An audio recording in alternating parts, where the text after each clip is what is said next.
Armies have always sought to bring the biggest and strongest soldiers into their ranks, but King Frederick William I of Prussia turned it into an obsession.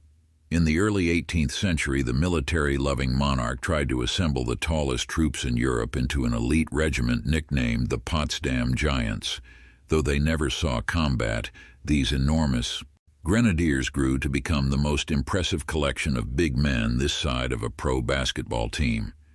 Several members were 7-footers, and one Swedish recruit was said to stand 8.5 feet tall. King Frederick was constantly on the lookout for potential Potsdam giants, and he was willing to beg, borrow, and steal to get them.